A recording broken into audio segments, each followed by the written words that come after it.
So I don't know if you've seen inside one of these Artisan range cajons before by Meinl. This is the Buleria line, and across here, going across horizontally, you've got little bits of wire that have then been covered in like a plastic tubing just to prevent any kind of friction and give it a nice damp sound when the snares actually get into action. And then these are the actual snares that create the buzz against the front skin or batter head. So if I just show you that, that's the batter head, and they will lie across there, and you can see that there's actually some, if I get that in the right light, you might be able to see there's actually some markings along there, obviously from where it's been played and where it's just rubbed against. So what I've got to do is repair this. Now the snares, they start off from the bottom here. This bit of wood can go up and down, adjusted by that hex bolt there. So that goes up and down and puts the tension on.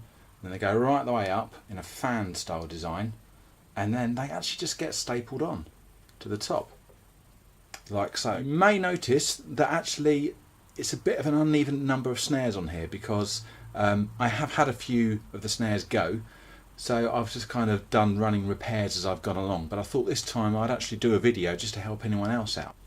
So let's get on and do the repair. So first of all, I need to release some of the tension here on the snares. So I got over here, so excuse the state of my hands, this key will go into the little hex bolt at the bottom here, and we'll wind it, which will release the platform up. So let's go ahead and do that. I'm usually a little bit more accurate than this, but looking through a lens throws me off.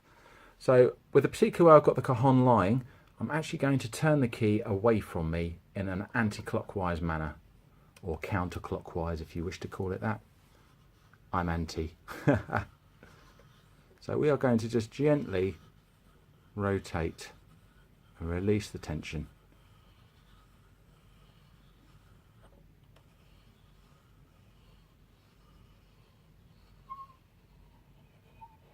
Okay, and you'll feel that the tension will start to ease up as you're winding.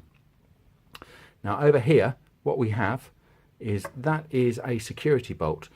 Please don't take that off, because that stops this whole platform from coming off.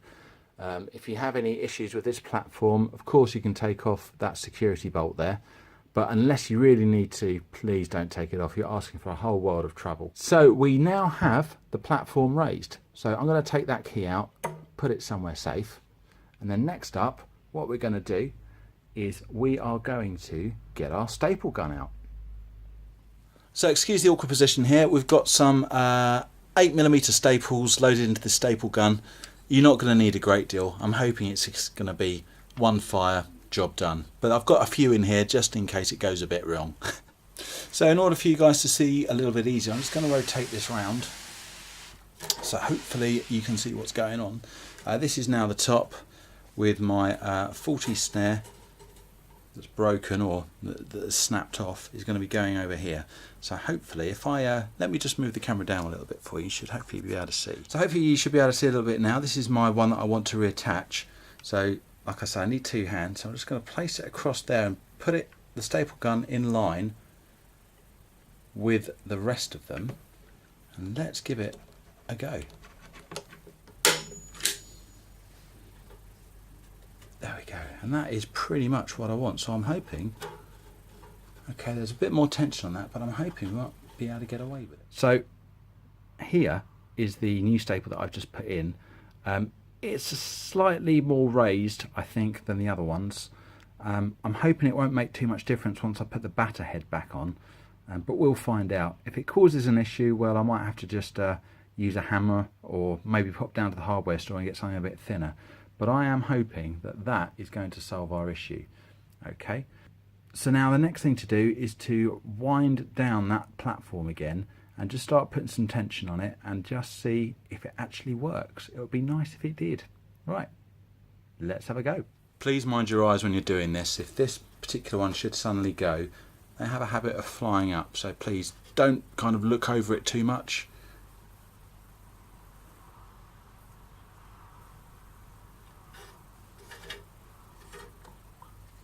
I'm doing this just like you would if you were changing a guitar string, for example. It's just kind of taking some of the tension out of it and just kind of putting it under a little bit of stress so it's not a sudden shock. I'm not hitting it really, really hard. I'm just ever so gently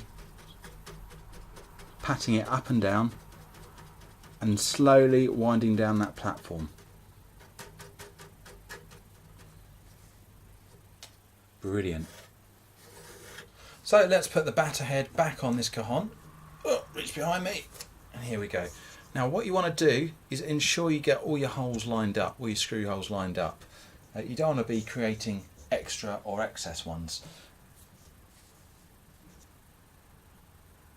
So what I'm doing is I'm just eyeing up the holes roughly, and then I can properly correct it once I start getting the screws in.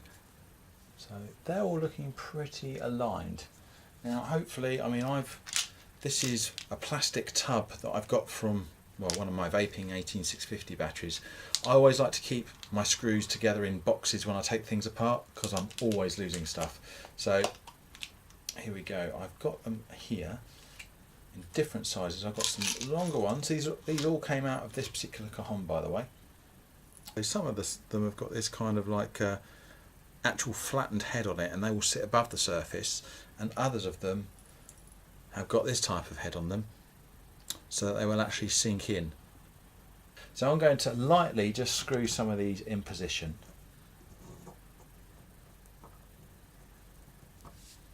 Remembering where they all came from. That goes in there.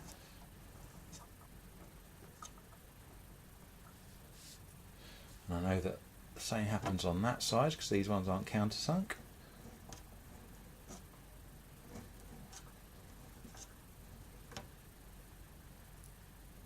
And the same thing happens there.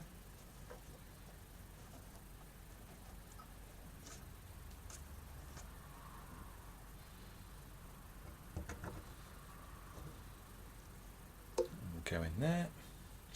And so we'll go in there as well. And a separate compartment. These other ones will go into.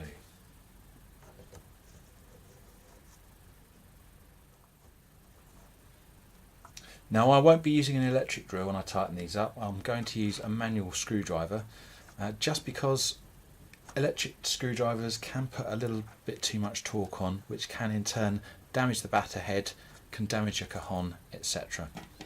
So I'm just going to put in the last few of these here and then, well, get screwing, as they say. Actually, they probably don't, but I do.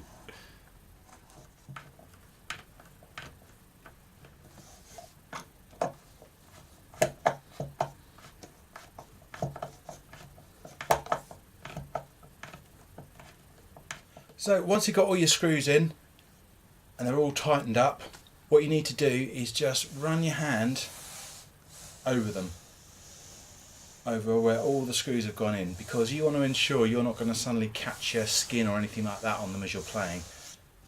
So there we have it. There's our cajon. If we give it a shake, it hasn't got the rattly sound that it used to have whenever I used to transport it anywhere, because that snare isn't rattling around inside. So I'm just going to go and take position on this and give it a bit of a play and see what it's like. Apologies for the angle. It's not the most politest of angles to have to sit at and for you guys to have to look at, but well, needs must when you need to play. And yeah, so I mean, just giving it a final feel around the edges, and still feels absolutely fine and dandy. I don't feel like I'm going to catch anything anywhere. I've adjusted my snares at the bottom so they're at the tension that I like to play at and I like the tone of. So I think the only thing left is to just give it a bit of a tap, and yeah, that's not bad at all.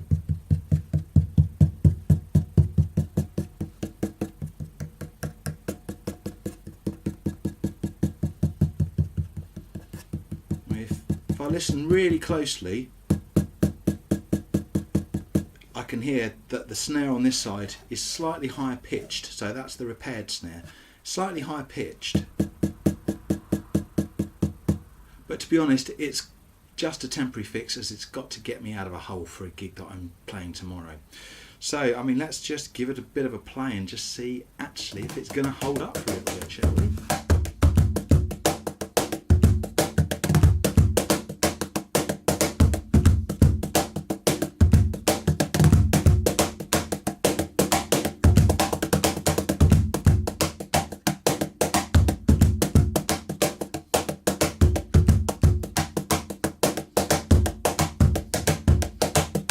Yep, that works for me. That is going to get me out of a hole very nicely indeed. So, ladies and gentlemen, boys and girls, that's how to repair your cajon. So, if you enjoyed this video, please give it a like. Please subscribe to the channel so that you can be updated on all the other videos that I post. And yeah, until next time, goodbye.